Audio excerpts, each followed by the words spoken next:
दोस्तों अभी तक हम आपको क्रिप्टो ट्रेडिंग के बेसिक समझा चुके हैं, साथ ही हमने आपको क्रिप्टो ट्रेडिंग करनी कैसे है प्रैक्टिकली ये भी सिखा दिया है। तो आज की वीडियो में मैं आपको क्रिप्टो ट्रेडिंग की कुछ स्ट्रैटेजीज बताने वाला हूं जिनको आप मार्केट में यूज कर सकते हैं। यहां पर मैं आपको सिर्फ स्ट्रैटेजी बताऊंगा नहीं बल्कि प्रैक्टिकली चीजें दिखाऊंगा ताकि आपको हर एक चीज आसानी से समझ आ सके। और इसमें जो स्ट्रैटेजी मैं आपको बताने वाला हूं उसमें एक स्ट्रैटेजी तो ऐसी है जो कि साइडवेज मार्केट में काम करेगी और दूसरी स्ट्रैटेजी ऐसी है जो कि ट्रेंडिंग मार्केट में काम करेगी। तो दोनों ही स्ट्रैटेजीज को जरूर देखिएगा। वीडियो पसंद आएगी तो वीडियो को लाइक और चैनल को सब्सक्राइब भी जरूर कर दीजिएगा। साथ ही अगर आप चाहते हैं कि मैं आपको सिखाऊं कि आप डेल्टा एक्सचेंज में एल्गो ट्रेडिंग कैसे कर सकते हैं जिसमें ऑटोमेटिकली आपका ट्रेड प्लेस होगा, ऑटोमेटिकली ट्रेड एग्जिट होगा, तो इसके लिए कमेंट जरूर कीजिएगा। अगर आप लोगों के अच्छे खासे कमेंट आते हैं तो हम इस टॉपिक के ऊपर भी वीडियो बनाएंगे। तो चलिए अब हम अपनी पहली स्ट्रैटेजी को समझते हैं। इसके लिए मैं यहां पर बिटकॉइन का चार्ट खोल लेता हूं। आपको पता है कि हम ट्रेडिंग करने के लिए डेल्टा एक्सचेंज का यूज करते हैं जहां पर हमें 200 टाइम्स तक का लेवरेज मिल जाता है। साथ ही क्योंकि हम क्रिप्टो के फ्यूचर्स में ट्रेड कर रहे हैं तो यहां पर 30% टैक्स भी एप्लीकेबल नहीं होता है। तो अगर आपका डेल्टा एक्सचेंज में अकाउंट नहीं है तो इस वीडियो के डिस्क्रिप्शन में मैंने आपको डेल्टा एक्सचेंज का लिंक दे रखा है, आप वहां से अपना बिल्कुल फ्री अकाउंट खोल सकते हैं। और अगर आप हमारे लिंक का यूज करके डेल्टा एक्सचेंज में अपना अकाउंट ओपन करेंगे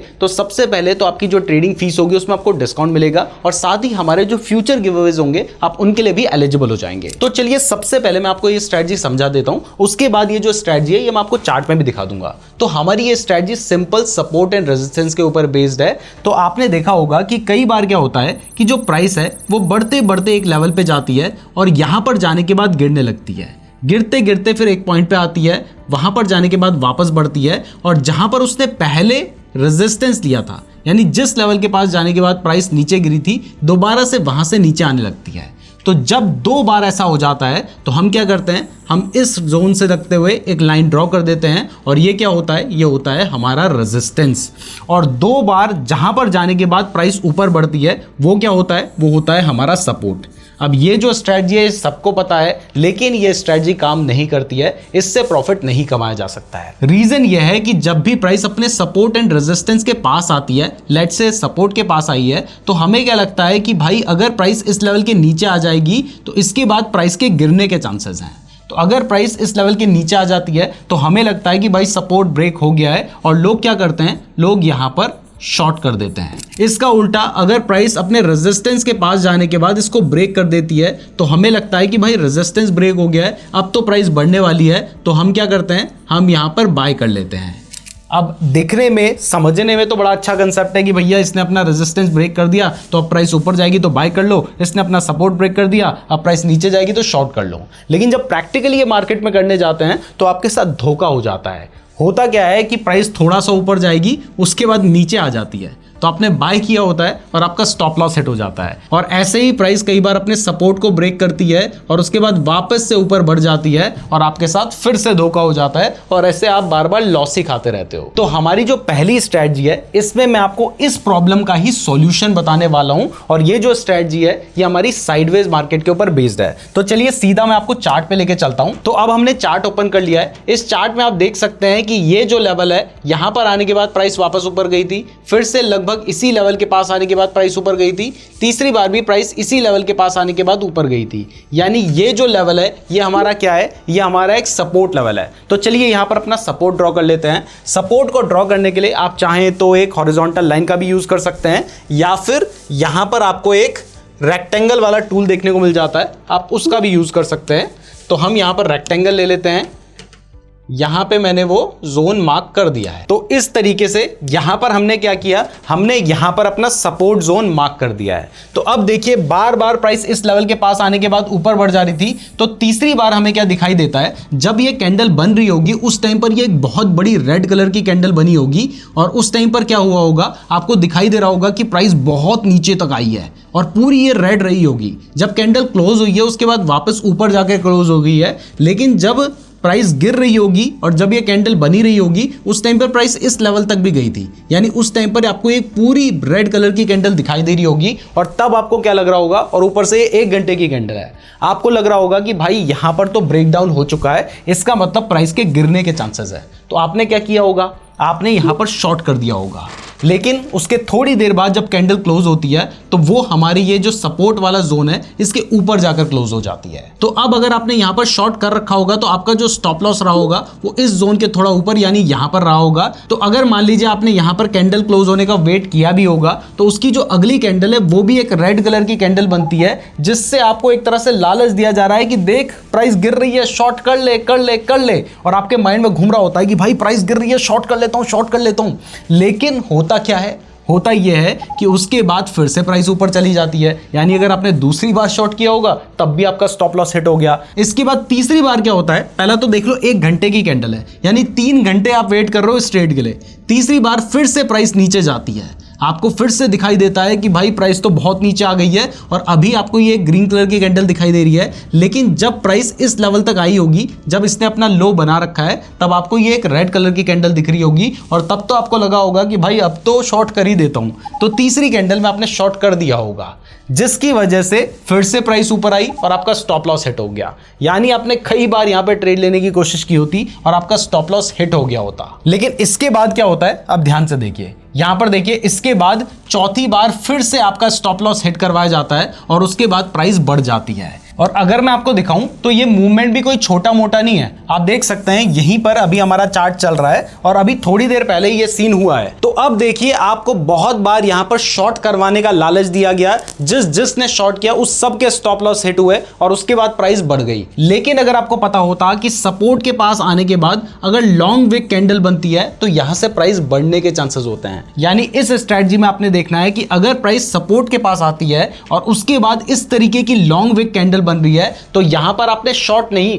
बल्कि बाय करने की पोजीशन लेनी है। अब इसके पीछे लॉजिक यह है कि जब भी लॉन्ग विक कैंडल बन रही है तो इसका मतलब क्या है, इसका मतलब यह है कि यहां पर जो सेलर्स हैं वो प्राइस को नीचे ले जाने की कोशिश कर रहे हैं, लेकिन वापस से बाइंग आ रही है और उसके बाद प्राइस ऊपर जाके क्लोज हो जा रही है। फिर से सेलर्स ने प्राइस को नीचे ले जाने की कोशिश की लेकिन प्राइस ऊपर जाके क्लोज हो गई। फिर से सेलर्स ने पूरा जोर लगाया, प्राइस को नीचे ले जाने की कोशिश की और प्राइस ऊपर जाकर क्लोज हो गई। इसका मतलब यहां पर बहुत ज्यादा बायर्स अवेलेबल हैं। और दूसरा, ये जो प्राइस को नीचे ले जाने की कोशिश की जा रही है वो की जा रही है आपका स्टॉप लॉस हिट करवाने के लिए। देखो होता क्या है कि जो बड़े बड़े इंस्टीट्यूशंस हैं जिन्हें कई 100 करोड़ की बाइंग करनी होती है, वो अगर बाय करना चाहते हैं तो उतने सेलर्स अवेलेबल नहीं होते हैं। तो इसलिए वो क्या करते हैं कि प्राइस को सपोर्ट के पास लाते हैं और उसके बाद प्राइस को थोड़ा नीचे ले जाने की कोशिश करते हैं, यानी अपनी तरफ से थोड़ी बहुत सेलिंग कर देते हैं, जिस वजह से लोगों को लगता है कि भाई प्राइस नीचे गिर गई है, वो भी शॉर्ट करना शुरू कर देते हैं। शॉर्ट करने का मतलब क्या है, लोग सेल करना शुरू कर देते हैं और ये जो बड़े इंस्टीट्यूशन हैं वो बाइंग कर लेते हैं और उनकी बाइंग कंप्लीट होने के बाद प्राइस ऊपर बढ़ जाती है। तो इसलिए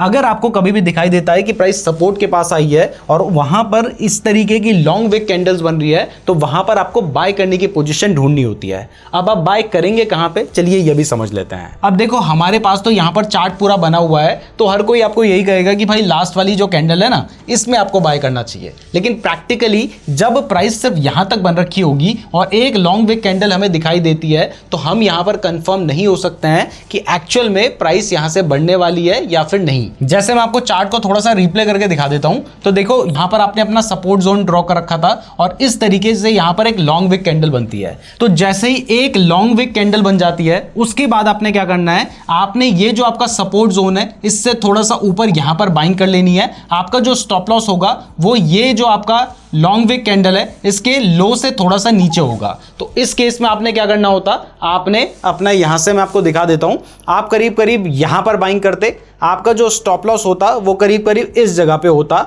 यानी जो लॉन्ग विक कैंडल है उससे थोड़ा सा नीचे। और टारगेट के लिए अगर हम बात करें तो यहां पर जो रीसेंट हाई होगा आप वहां तक का टारगेट लेकर चल सकते हैं, यानी रीसेंट हाई ये वाला है तो आप यहां तक का टारगेट लेकर चल सकते थे। तो चलिए ये टारगेट भी हम लगा देते हैं चार्ट पे, तो करीब करीब यहां तक का, और पूरा नहीं, थोड़ा सा आप मार्जिन छोड़ दो यहां पे, तो करीब करीब यहां तक का आप टारगेट लेकर चल सकते थे। अब अगर हम इस टारगेट की बात करें तो यहां पर ये जो हमारा टारगेट है, अगर आप इसको ध्यान से देखेंगे तो आपको दिखाई देगा कि ये 1:2.5 का टारगेट है, यानी आप ₹1 का स्टॉप लॉस अगर लेने के लिए तैयार हैं तो आपको ₹2.5 का प्रॉफिट हो सकता है। अब इसके बाद देखिए आपने अपना स्टॉप लॉस बहुत सही चूज करना है, क्योंकि आगे आपके स्टॉप लॉस को हिट करवाने की कोशिश की जाएगी और बहुत केसेस में हो भी सकता है हिट हो जाए, लेकिन यहां पर आपका ट्रेड बन सकता है। तो अब मैं आगे इसको प्ले करता हूं, तो जैसे ही मैंने प्ले किया तो आप देख सकते हैं फिर से अगली एक कैंडल बनी, वो एक लॉन्ग विक कैंडल थी। यहां पर आपको डर लगेगा कि भैया प्राइस नीचे तो नहीं आ जाएगी। उसके बाद अगली जो कैंडल थी वो भी एक लॉन्ग विक कैंडल थी, जो कि बिल्कुल आपके स्टॉप लॉस के पास तक आई होती, लेकिन उसके बाद प्राइस बढ़ गई है। और देखते हैं कि आपका यहां पर टारगेट तक प्राइस पहुंचती या नहीं। तो आप देखिए आपका आराम से यहां पर जो टारगेट था वो हिट हो गया होता, वो भी थोड़ी देर पहले ही।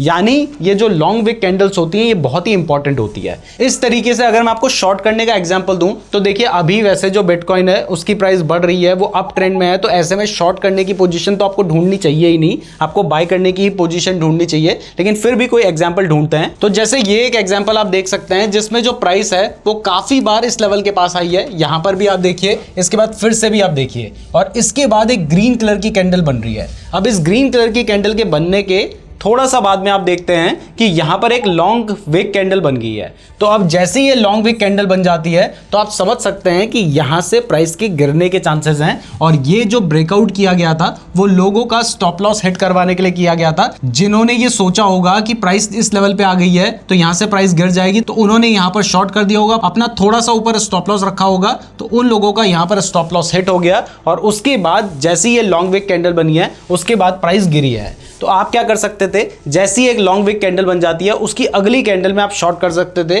तो यहां पर कहीं पर आप शॉर्ट करते, आपका जो स्टॉप लॉस होता वो ये जो लॉन्ग विक कैंडल है उसके थोड़ा सा ऊपर, यहां पर आप अपना स्टॉप लॉस रख सकते थे और टारगेट के लिए जो रीसेंट लो है आप वहां तक का टारगेट लेकर चल सकते थे, तो आपको यहां तक का टारगेट आराम से मिल जाता। तो चलिए मैं दिखा देता हूं कि ये जो टारगेट होता ये कितना बड़ा टारगेट होता। तो यहां पर हमने शॉर्ट करने वाली पोजीशन सेलेक्ट कर ली है।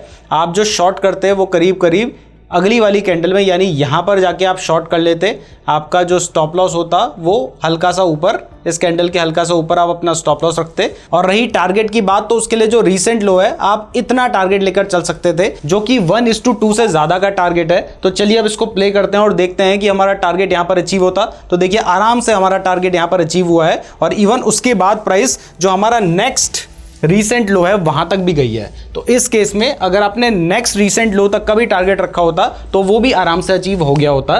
तो अगर आप सपोर्ट एंड रेजिस्टेंस का यूज करके ट्रेड करते हैं तो फिर आपको ये जो लॉन्ग विक कैंडल्स हैं इनका जरूर ध्यान रखना होगा, क्योंकि इनमें लिक्विडिटी को स्वीप किया जाता है। वैसे लिक्विडिटी स्वीप के ऊपर हमने एक डेडिकेटेड वीडियो बना रखी है, आप उस वीडियो को जरूर देख लीजिएगा। अब चलिए मैं आपको दिखाता हूं कि अगर कभी मार्केट ट्रेंडिंग है तो वहां पर आप ट्रेड कैसे ले सकते हैं। तो ट्रेंडिंग मार्केट में अगर मान लीजिए आपको कभी इस तरीके की बड़ी ग्रीन कलर की कैंडल दिखाई देती है तो आपने क्या करना है, आपने उसके बाद वाली कैंडल के बनने का वेट करना है। और अगर बाद वाली जो कैंडल है वो इस तरीके की बनती है कि वो इसके लो को टच नहीं करती है, तो आपने क्या करना है, आपने इससे पहले वाली जो कैंडल है, यानी ये जो कैंडल है, इसके हाई से लगते हुए एक लाइन ड्रॉ कर लेनी है। बल्कि लाइन क्या, रेक्टेंगल यहां पे ड्रॉ कर लीजिएगा। आपने इसके हाई से, यानी ये जो एरिया है इसके आप हाई को पकड़ेंगे, हाई से लगते हुए, और जो इसके बाद वाली कैंडल है, यानी ये जो मोमेंटम कैंडल है, इसके बाद वाली कैंडल के लो से लगते हुए आप अपना एक जोन कुछ इस तरीके का ड्रॉ कर देंगे। यहां पर मैं आपको क्लियर कर दूं कि ये जो बड़ी ग्रीन कलर की कैंडल बनी है, जिसको हम मोमेंटम कैंडल कहते हैं, इसके लो से नहीं बल्कि इसका पहला वाला जो कैंडल है उसके हाई से लगते हुए हमने लाइन ड्रॉ करनी है, या अपना रेक्टेंगल का जो लोअर पॉइंट है वो रखना है। और जो उसके बाद वाली कैंडल है, जो कि इस केस में ये वाली कैंडल है, इसके लो से लगते हुए हमने अपना जो रेक्टेंगल का पॉइंट है वो लेके जाना है। और अगर अगली कैंडल में जो प्राइस है वो पूरा नीचे तक आ जाती तो हमें यहाँ पर कोई एरिया नहीं देखने को मिलता। अगर इससे पहले वाली कैंडल में प्राइस ऊपर तक गई होती तब भी हमें कोई एरिया नहीं देखने को मिलता, लेकिन इस जगह पर हमें एरिया देखने को मिल रहा है। तो ये जो जोन है इसको हम कहते हैं फेयर वैल्यू गैप। इस कंसेप्ट के ऊपर हम एक डेडिकेटेड वीडियो भी लाने वाले हैं, या शायद आ गई होगी, आप उस वीडियो को भी जरूर देख लीजिएगा। तो अब अगर मान लीजिए कि ये जो फेयर वैल्यू जोन है ये बन जाता है, तो आपने क्या करना है, आपने इसके लगभग 50% के लेवल से लगते हुए एक लाइन ड्रॉ कर लेनी है। यानी ये जोन आपका बन चुका है।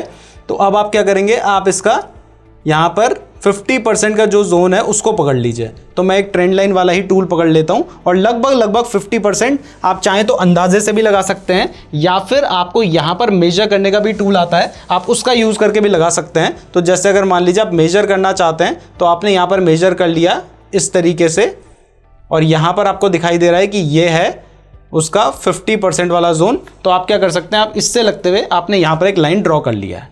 तो यहां पर लाइन बन गई है। तो अब जब दोबारा से प्राइस इस हमारे 50% वाले जोन के नीचे आती है तो यहां पर आप बाय कर सकते हैं और आपका जो स्टॉप लॉस होगा ये हमारा जो रेक्टेंगल है इसके थोड़ा सा नीचे होगा। और टारगेट के लिए जो रीसेंट हाई है आप वहां तक का टारगेट लेकर चल सकते हैं। तो रीसेंट हाई देखते हैं कहां पर रहा है, तो यानी आप यहां तक का टारगेट भी लेकर चल सकते हैं। अदरवाइज आप 1:2 1:3 का टारगेट भी पकड़ने की कोशिश कर सकते हैं। तो चलिए अब इसको प्ले करते हैं। तो यहां पर देखिए हमने आपको कहा था कि जब प्राइस इस लेवल के पास आती है तो अब जब ये बन गया होगा तो उसके बाद आपने देखा कि 50% वाले लेवल से थोड़ा सा नीचे प्राइस आई है, यानी आप यहां पर बाय करते, आपका जो स्टॉप लॉस होता वो यहां पर होता। यहां पर तो आपका सिर्फ रेक्टेंगल बना है, जब दोबारा से प्राइस इस लेवल के पास आएगी तभी तो आप बाय करेंगे। तो आपने जब ये 50% से लेवल से नीचे आई थी, ये जो विक आपको दिखाई दे रही है, यहां पर आपने बाय किया होता, इस जगह पर आपका स्टॉप लॉस होता और टारगेट के लिए या तो आप 1:2 1:3 लेके चलिए या फिर जो रीसेंट हाई है आप वहां तक का भी टारगेट लेकर चल सकते हैं। बट रीसेंट हाई अगर बहुत बड़ा होगा तो 1:3 का भी टारगेट लेकर आप चल सकते हैं। तो चलिए अब इसको प्ले करते हैं।